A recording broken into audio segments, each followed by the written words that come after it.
함께 나눌 하나님 말씀은 구약성경 잠언 23장 22절로 25절까지 말씀입니다.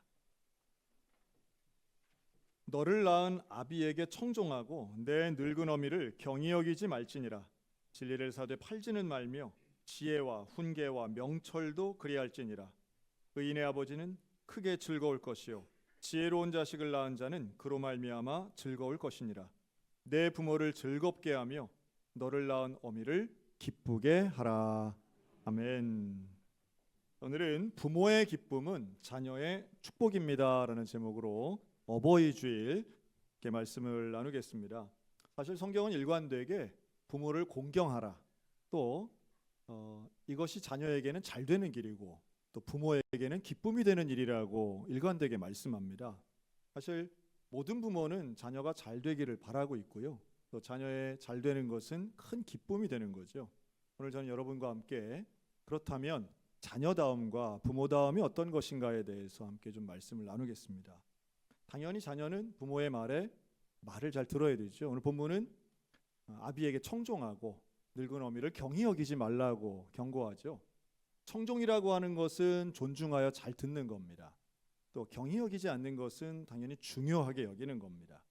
부모님의 말씀을 잘 듣는 것, 또 부모를 존중하는 것, 이런 태도는 자녀로서 마땅하면서도 하나님이 원하시는 자녀다움의 핵심입니다. 그런데 이제 부모의 권위에 도전하곤 하는 이 사춘기 청소년들이 반복적으로 하는 질문이 있습니다. 참 그런 질문 정말 오랫동안 많이 들었는데요. 이런 거죠. 부모님의 잘못된 명령도 따라야 하나요? 라고 하는 겁니다. 일단 그 전제가 상당히 도전적이죠. 그러나요? 그래요. 부모님이 잘못된 건 좀 문제가 있지. 그 어떤 잘못된 명령을 네가 받았느냐? 그러면 대개 이제 제가 목사니까 저한테 하는 얘기는, 저는 수련회 가고 싶은데 엄마가 학원 가래요. 나는 찬양 집회 가고 싶은데 아버지가 가지 말래요. 거의 구도는 본인을 순교자로, 부모를 복음의 대적자로 이렇게 놉니다. 아, 그러냐? 제가 젊을 때는요, 야, 그 엄마가 수련회가 얼마나 소중한 것인지 잘 모르셔서 그럴 수 있겠다, 같이 엄마를 위해서 기도하자. 제가 젊을 땐 그랬거든요. 지금 그렇게 얘기 안 합니다. 지금은 제가 그런 아이들이 오면 이러죠. 네 평소의 행실을 돌아봐라. 엄마가 어머니 권사님이 복음의 대적자가 아닌데 왜 학원 가라고 그러겠냐. 그럼 제가 질문을 하죠. 너 평소에 남학생 같으면 엄마에게 거짓말하고 PC방 간 적 있냐 없냐? 그럼 뭐 여지 없습니다. 여학생 같으면 너 아빠한테 거짓말한 적 있냐 없냐? 다 있는 거죠. 본인들이 부모님 속이고 어떤 거짓말한 적이 다 있죠. 신뢰는 평상시에 쌓이는 것이지, 이렇게 부모의 명령의 정당성에 시비를 걸 자격이 너는 없느니라 하면서 부모님 말씀을 잘 들어라, 이제 이렇게 지도하죠. 글쎄요, 우리가 부모는 완벽하진 않습니다. 부모의 말씀이 또 다 옳은 것도 아니죠. 실제로 한계적인 상황에서 또 부모의 연약함 때문에 잘못된 말이나 잘못된 요구를 하는 경우도 분명히 있습니다. 하지만 부모라고 하는 이 단어 안에는 참 놀라움이 있는데요. 하나님께서 모든 인간에게 보편적으로 허락하신 사건이 두 가지가 있습니다. 하나는 출생이고 하나는 죽음입니다. 그렇죠? 죽음의 시간이나 방법을 우리가 정확히는 모르지만 각자 다 다른 거죠. 하지만 출생의 방법은 우리가 명확히 합니다. 그것은 부모가 있었다는 사실이에요.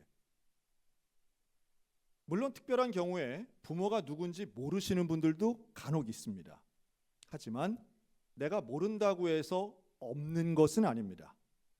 일찍 돌아가셔서 현재 이 땅에 존재하지 않으실 수 있겠죠. 하지만 내가 출생하던 그 시점, 내가 잉태하던 그 시점에는 분명히 나의 부모가 있었습니다. 부모가 부모답지 못한 분들도 있겠지요. 기능적으로, 정서적으로 나를 돌보거나 양육하지 못했던 그런 안타까운 부모들도 분명히 있습니다. 하지만 존재가 사라지지는 않습니다. 부모가 하는 일은 인간이 이 땅에서 하는 일 중에 가장 특별한 일을 하나를 합니다. 그건 바로 생명의 창조입니다. 사람은 문화를 창조하거나 예술을 창조하거나 사상을 창조할 수는 있지만 생명을 창조하는 일은 오직 하나, 부모만이 할 수 있는 것입니다. 그리고 이것은 하나님이 이 땅에 하신 일과 비슷한 거의 유일한 일입니다. 하나님께서 이 땅을 창조하시고 생명을 만드신 것을 비슷하게라도 할 수 있는 건 부모가 자식을 낳는 일이죠. 그래서 하나님께서는 이 부모에게 특별한 사명을 주십니다. 생명을 잉태하게 하시고 생명을 창조 출산하게 하셨으니 그 생명을 잘 양육하라고 사명을 주십니다. 관리하고 키우는 거죠. 그 키우는 과정 속에 가르침이 있고 사랑이 있고 돌봄이 있습니다. 사람마다 상황마다 시대마다 방법이나 정도는 좀 다를 수 있을지언정 부모에게 주신 사명만큼은 본질이 똑같습니다. 그런데 이 사명을 감당하기 위해서는 부모로서는 선생님이 되기도 하고요, 간호사가 되기도 하고요, 보호자, 양육자가 되기도 합니다. 이 모든 걸 다 합치면 저는 권위자라고 하는 단어를 좋아하는데요. 부모는 자녀에게 권위자로서의 태도가 분명히 필요하죠.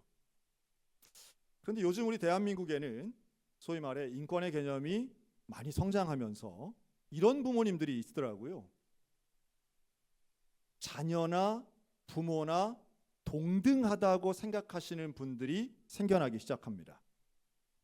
그래서 자녀들에게 야, 나는 우리 아버지 같이 가부장적인 사람 아니야. 내가 뭘 잘못했다 생각하면 기탄 없이 말해. 나는 너희들의 말을 다 들어줄 거야. 라는 부모가 쿨해 보이는 것처럼 여기는 분들이 제법 있는 것 같습니다. 그래서 자녀와 모든 것을 의논한다는 부모들이 있습니다. 여러분, 양육의 방식이 부모 개개인의 선택이라고 생각하실지는 모르겠으나 성경적 시각으로 본다면 여러분, 자녀와 부모는 동등하지 않습니다. 부모에게는 자녀를 양육하고 훈계할 권위가 분명히 있습니다. 이걸 본인이 인정하지 않거나 자녀가 무시할 뿐이죠. 어떤 부모님들은 7살짜리에게 매사 허락을 받는 분들이 있는 것처럼 보일 때가 있습니다. 여러분, 허락은 물론 특수한 경우에 자녀의 동의를 받는 경우도 있기는 하겠지요. 의논하는 것 자체가 나쁜 것은 아닙니다. 하지만 매사 모든 일을 휴가를 어디로 갈지, 진학을 어떻게 할지, 집을 어떻게 이사할지를 자녀에게 허락을 받는다라고 하면 그것은 성경적 부모관과는 거리가 멉니다. 아이가 원하는 대로 해준다라고 하는 게 근사하게 들릴지는 모르지만 하나님이 우리에게 부모로서의 사명을 주신 것과는 분명히 차이가 있는 거죠. 최근에 한 학교 선생님이 방송에 나오셔서 하는 말씀을 제가 들었어요. 아주 최근에 나온 겁니다. 요즘 초등학교 저학년 교실에 가면 미술 시간 같은 경우에 똑같은 문구를 쓰는 학교가 있답니다. 크레파스를 예로 들면 많은 학교는 아니지만 몇 개가 있대요. 10가지 색을 가진 크레파스로 그림을 그리는 사람과 50가지 색의 크레파스를 갖고 있는 친구가 옆에 있으면 뭘 느낀대요? 상대적 박탈감. 그래서 똑같은 20개면 20개, 10개면 10개 가져야 된다는 그런 논리예요.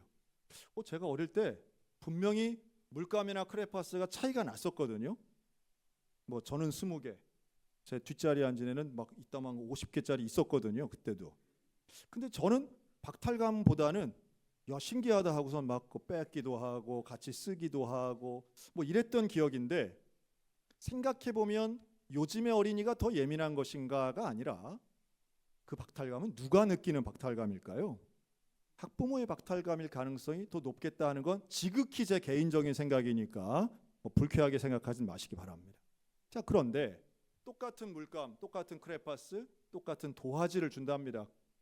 이 스케치북을 안 쓰고 도화지를 주는 학교들이 있는 모양이더라고요. 자, 그래서 미술 시간을 시작하는데요.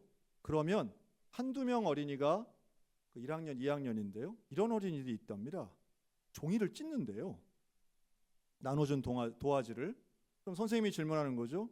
수영아, 이거 왜 찢어? 그러면 수영이가 이렇게 대답한답니다. 선생님, 오늘 제가 그림 그릴 기분이 아니에요 하고 찢는데요. 선생님이 놀래가지고 그 어머니에게 연락을 한 거죠. 전화해서 어머니, 수영이가 오늘 이렇게 얘기해서 하는데 저도 열심히 하겠지만 어머니가 좀 잘 지도해 주세요. 그러면 어머니가 뭐라 그래요? 아니 선생님, 왜 우리의 마음을 못 읽어주세요? 애가 지금 그림 그릴 기분이 아니라는데 그걸 선생님이 미리 알고 도화지를 안 받고 싶어하는 애를 따로 교육을 시키셨어요. 이렇게 얘기를 한다는 거예요. 우리 선생님들이 마음도 알고 미래도 예측하고 이제 이러셔야 될 상황인 거죠. 여러분, 이거 교실에서 도화지를 찢는 학생에게 찢지 마라고 혼내야 됩니까? 아니면 그랬구나, 그럴 기분이 아니었구나, 선생님이 그걸 미처 몰랐구나라고 해야 됩니까? 물론 어린이의 마음을 이해해 주는 건 참 중요한 일이죠. 하지만 그럴 수 없는 것이 학교 교육의 일환이고, 분명한 건 훈계가 필요한 순간이 분명히 있는 거죠. 잘못된 것을 지적하거나 가르치거나 훈계할 때 말씀 늘 드리지만 화를 내는 게 아니라 혼을 내야 되고요. 행동을 수정할 필요가 있는 그때는 과감한 방법이 필요합니다. 오늘 우리 잠언서 23장 읽었는데요. 이 잠언 23장엔 정말 유명하면서도 깜짝 놀랄 만한 구절도 있습니다. 성경에 이런 구절이 다 있네 하고 이제 깜짝 놀랄 만한 구절이 하나 있는데요. 이게 바로 13절입니다. 23장 13절. 제가 한번 읽어드릴게요. 아이를 훈계하지 아니하려고 하지 말라. 채찍으로 그를 때릴지라도 그가 죽지 아니하리라. 여러분, 성경에 나오는 말씀. 자, 아주 어릴 때부터 참 많이 인용되고 들었던 말씀인데요. 자, 여러분, 우리 부모님들 중에 자식을 채찍으로 때려보신 분 계십니까? 없죠. 그러면 우리는 어떤 생각 같냐 하면, 이거 봐, 성경은 옛날 책이야. 지금 이 시대하고는 맞지 않아. 어디 채찍을 보기도 힘든 판에 무슨 채찍이야. 회초리도 안 되고 지금 교편도 안 되는 상황에 때리긴 누굴 때려? 죽지 않아? 그럼 죽을 때까지 때리나? 여러분, 그런데요, 분명히 채찍은 방법입니다. 방법은 시대에 따라 다릅니다. 하지만 훈계의 목적은 바뀔 수 없어요. 성경이 때리기라도 해서 훈계를 해야 된다면 무엇을 위한 훈계일까요? 여러분, 이걸 잘 보셔야 됩니다. 채찍에 꽂혀서 죽지 아니하라에 꽂혀가지고 때려도 돼, 지금 이 얘기를 하는 게 아니고요. 훈계의 방법은 시대에 따라, 상황에 따라, 가정에 따라, 사람에 따라 다를 수 있지만 목적은 똑같아요. 그 목적이 뭘까요? 그게 바로 14절입니다. 다 같이 읽습니다. 앞에 스크린 보시고 시작. 내가 그를 채찍으로 때리면 그의 영혼을 어디서 구원해요? 스올에서 구원해요. 스올은 쉬운 말로 하면 지옥이에요. 즉, 훈계의 목적이 어디 있냐 하면 성적을 올리는 데 있지 않아요. 부모의 감정이 중요한 게 아니라 스올에 가면 안 된다는 거예요. 즉, 훈계의 목적과 이유는 내 자녀의 구원의 방점이 있습니다. 구원시킨다면 최소한 지옥에 떨어지지 않게 하기 위해서는 무슨 짓이라도 하겠다는 거예요. 왜요? 채찍으로 많이 때리면 죽을 수도 있어요. 죽지 아니하리라는 건 내 자식을 죽이지 않겠다는 거예요. 내 자식을 죽이지 않겠다는 건 스올에 떨어지는 꼴은 못 보겠다는 거예요. 여러분, 이 훈계가 오늘 저 여러분들의 가정 가운데 살아있으시기를 주의 이름으로 축복합니다. 부모의 사명이에요. 그런데 훈계가, 그러면 이 시대에는 채찍이 통했던 시대라고 하면 오늘날은 채찍이 무엇일까요? 더더군다나 어린 자녀에게는 뭐 집에서 벌을 세울 수도 있고 손 들고 있어, 손바닥 내라고 할 수 있겠죠. 하지만 성인 자녀는 어떻게 해야 되나요? 성인 자녀에게 채찍이 어디 있습니까? 성인 자녀를 어떻게 훈계할 수 있겠습니까? 여러분, 기도하며 연구하시기를 권면합니다. 내 자식을 내가 제일 잘 알아요. 40대 중반이 된 내 자식을 내가 알아요. 내가 아는 부분이 있어요. 채찍 같은 방법이 무엇이 있을까요? 여러분, 연구하고 깊이 고민하시기 바랍니다. 내 자식이 쏠 떨어지는 걸 보기 싫거든. 하나님이 우리에게 주신 사명이 있는데 그 사명에 무슨 방법이라도 동원하셔야 됩니다. 유언장이라도 쓰셔야 되고요. 유산 상속이라도 동원하셔야 됩니다. 재산 분배라도 사용하셔야 됩니다. 내 자식에게 효과가 있는 방법이라면 죽지 아니하리라. 지혜를 주시는 하나님 앞에 모든 걸 용납하는 게 아니라 수월에 떨어지지 않도록 영원히 구원되도록 하나님 나라 갈 수 있도록 끝까지 훈계를 포기하지 마시기 바랍니다. 그리고 이렇게 노력하는 이 부모의 말을 청종하는 자녀는 부모에게는 기쁨이 되고 이 자녀는 하나님 앞에는 복의 주인공이 됩니다.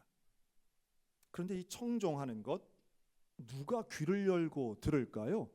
자식이 부모의 말을 듣는다라고 하는 것은 결국 관계성입니다. 자녀가 부모에 대해 좋아하거나 친밀하거나 혹은 존경할 때에 마음을 열고 귀를 엽니다. 그러면 이게 어떻게 해야 가능할까요? 이것을 오늘 본문은 지혜와 명철이란 단어로 설명하는데요. 하나님의 원리와 지혜가 부모를 통하여 자녀에게 물려지는 이 과정은 결국 자녀의 청종함에 있습니다. 들어야죠. 부모가 아무리 좋은 교육을 하더라도 자식이 듣지 않으면 이건 좀 이어지지 않잖아요. 그런데 우리는 좋아하는 사람, 존경하는 사람의 말은 들을 수 있습니다. 근데 어떻게 들을까요? 저는 부모와 자녀 간의 관계는 아주 특수하다고 생각합니다. 사회적 관계와 달라요. 사회 속에서는 직위, 직함, 연봉 이런 것으로 소위 말해 그 사람의 능력과 소유로 그 사람을 인정합니다. 유명한 사람 만나면 한 번도 직접 안 만났어도 유명한 사람 만나면 와 하고서는 이 사람 무슨 얘기하나 이렇게 귀를 쫑긋하고 듣잖아요. 내가 그 사람의 권위를 인정하는 순간인 거죠. 근데 부모 자식 간에는 이런 원리가 작동되지 않아요. 자식은 부모의 능력, 부모의 직위, 부모의 연봉으로 무조건 존경하지 않습니다. 그럼 뭘로 존경할까요? 사생활, 언행, 다른 가족 간의 관계로 내 부모를 평가하고 존경합니다. 그래서 이 부분은 어떤 사람에게는 다행일 수 있고요, 어떤 사람에게는 심각해질 수 있습니다. 그러면 어떻게 해야 우리가 자녀들에게 존경받을 수 있을까요? 저는 다른 방법은 없다고 생각해요. 방법은 오직 하나뿐인데요. 그것은 교회에서와 가정에서 일관성 있는 참된 그리스도인으로 사시는 겁니다. 그리스도인으로 사시는 거예요. 거룩하고 정직한 삶은 누구에게나 존경받을 만한 가장 큰 기본이 됩니다. 물론 그럼에도 불구하고 이것을 자식이 무시하거나 인정하지 않을 수도 있습니다. 그럼에도 불구하고 인간이 할 수 있는 거의 유일하면서도 가장 온전하고 가장 확률 높은 방법은 우리가 신앙 따라 사는 것이에요. 여러분, 그러면 내 자녀가 50이 되고 60이 되었을 때 어느 순간 이렇게 이야기하죠. 우리 엄마는 내가 아는 한 세상에서 가장 진실된 사람이야. 저는 이런 평가는 지역이나 역사, 인종이나 사람에 상관없이 가장 중요하면서도 자녀가 부모를 존경할 수 있는 포인트라고 생각합니다. 그런데 그 존경하는 엄마가, 우리 아버지는 대학을 못 나왔지만 가장 지혜롭고 가장 정직한 분이야. 우리 아버지는 돈 많이 벌지 못했지만 내 인생에 가장 성실한 사람이야. 여러분, 이 정도 되면요, 그 부모의 말이 들립니다. 그렇게 인정받고 존경받는 부모의 입에서 나오는 말이 나는 네가 하나님의 백성이면 좋겠어. 나는 네가 예수 그리스도를 믿고 성경의 진리대로 살았으면 좋겠어. 여러분, 이 말이 들리고 기억됩니다. 그리고 내 인생의 가장 밑바닥인 고난의 순간 그 아버지의 말씀이, 그 어머니의 가르침이 떠오르면 여러분, 하나님 앞에 나와 무릎 꿇고 기도하는 기적 같은 변화가 일어날 수 있는 줄로 믿습니다. 우리 부모들의 공통된 소원이죠. 근데 그렇지 않고 교회에선 막 정직한 것 같은데 집에 가선 그냥 거짓말하고 욕하고 이러면 되겠습니까? 어떤 이중적인 태도, 또 서로 간에 저주하는 모습, 이런 건 참 문제가 있는 거죠. 그 제 제자 중에 하나가 나중에 청소년 때 그런 얘기 하더라고요. 목사님, 제가 초등학교 2학년 때 일이었는데 제가 기억이 납니다. 그러는 거예요. 2학년 때 무슨 일이 있었는데 엄마가 나를 데리고 초등학교 2학년 때 갔는데 뷔페 식당을 들어갔는데 날 보고 유치원생이라고 거짓말을 시켰다는 거예요. 그 10,000원 할인 받으려고 나를 거짓말을, 우리 엄마 거짓말쟁이라고 막 그러는 거예요. 뭐 전 이해는 좀 되더라고요. 그 가격차가 좀 나잖아요. 미취학 아동은 이제 그러니까 하마터면 네가 키가 작아서 그랬겠지 뭐 이럴 말 할 뻔하다가 엄마도 사람이니까 약점이 있었지. 그걸 가지고 야 그래 거짓말쟁이라고 이중인격자라고 하면 되겠냐 그래. 근데 이제 그런 여러분 사소해 보이지만 자녀들은 부모의 거짓말, 부모의 이중성 평생 기억합니다. 반면 좀 답답해 보여도요, 성실한 모습, 정직한 모습의 부모님은 평생 또 기억이 되는 거죠. 저는 자녀들에게 좋은 모습과 좋은 기억은 하나님의 은혜를 통해서 흘러간다고 생각해요. 좋은 거 주려고 부모가 백날 노력하는데 받아들이지 않고 거부하는 자녀, 그 참 고치기 어렵겠죠. 하지만 하나님께서 기회를 주시고 은혜를 주시면 좀 부족한 부모라 할지라도 좋은 게 기억이 된다고 확신하고 있습니다.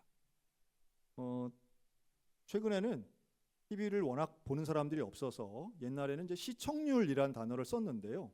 최근에는 타깃 시청률이란 말을 쓰더라고요. 이 타깃 시청률이라고 하는 건 20살에서 49살들이 보는 시청률입니다. 10대들은 텔레비전을 안 보기 때문에 거의 의미가 없고요. 죄송한 얘기지만 50 넘는 사람들은 항상 텔레비가 켜 있기 때문에 이것도 의미가 별로 없답니다.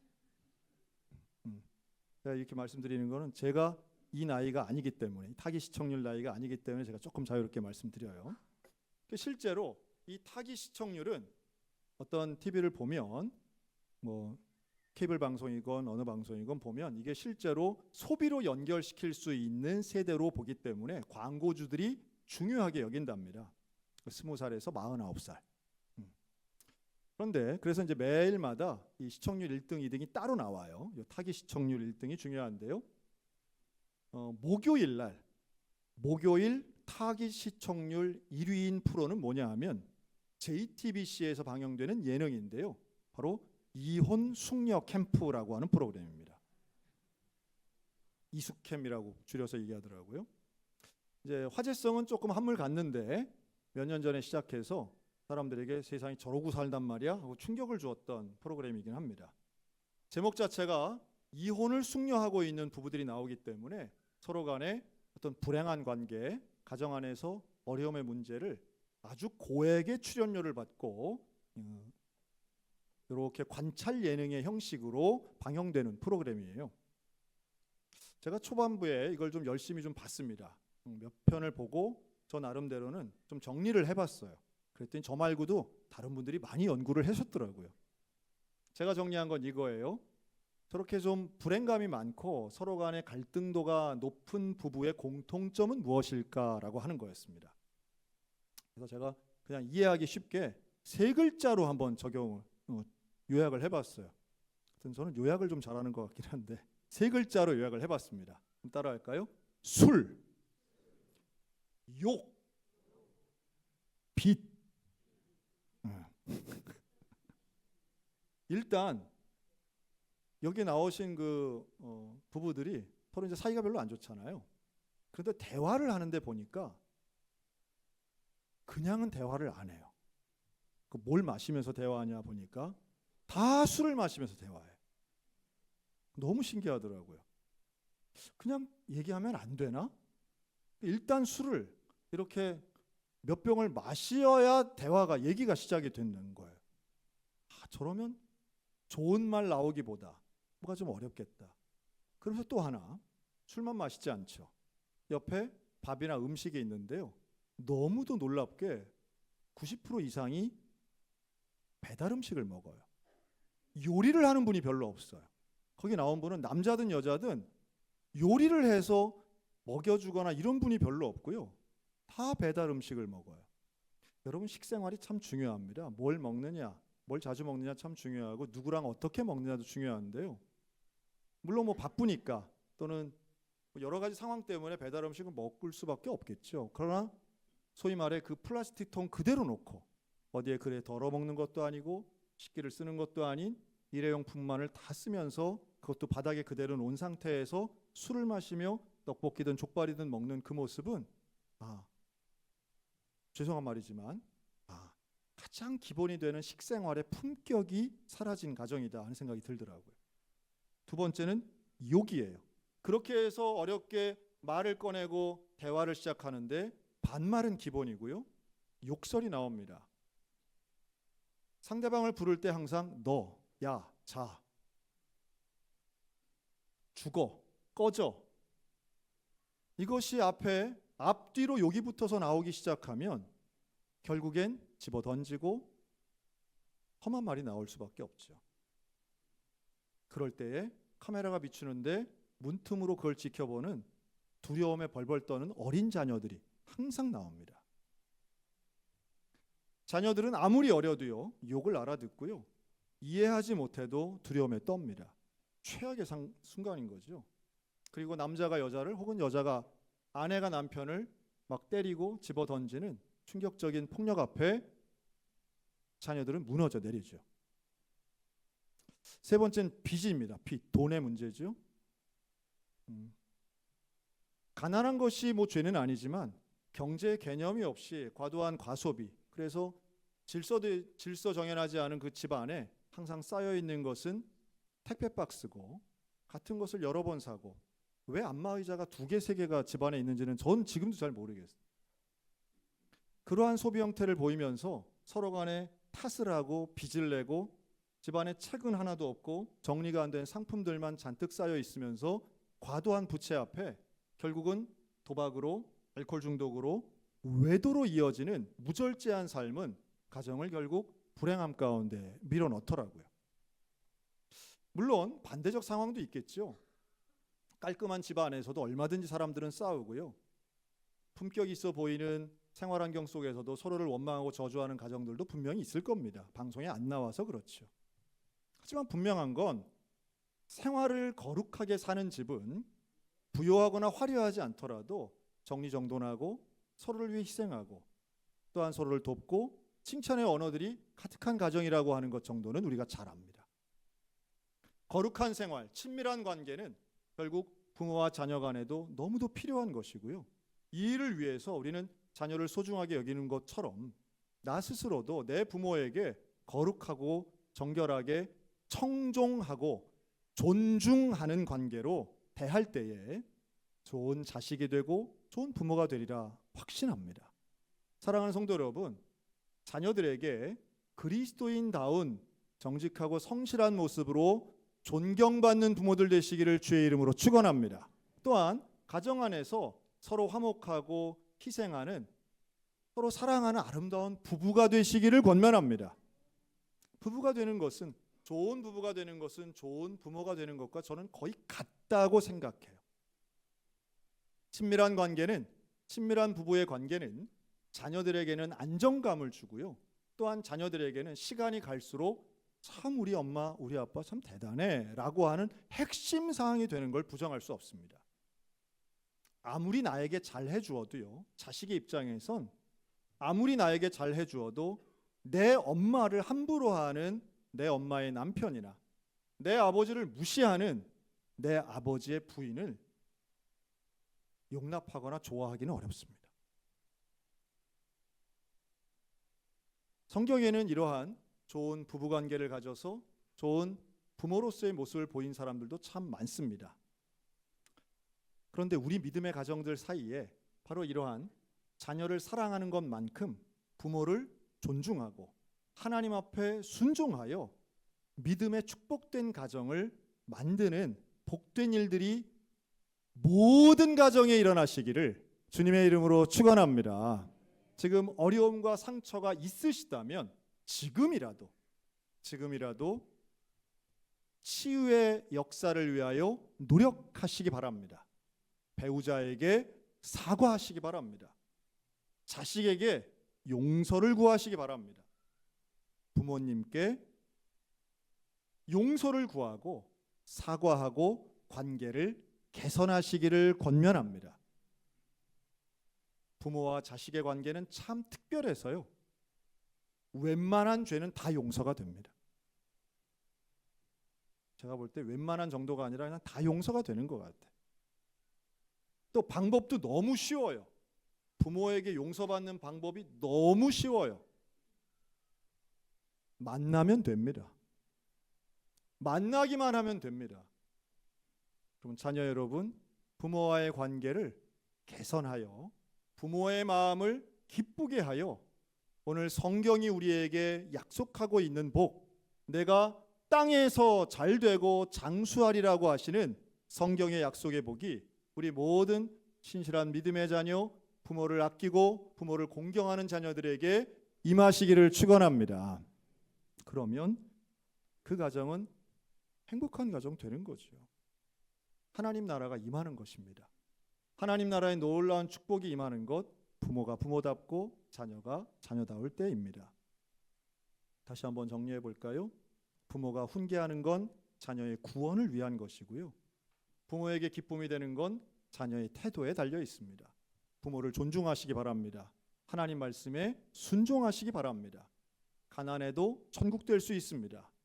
하지만 싸우면 지옥 됩니다.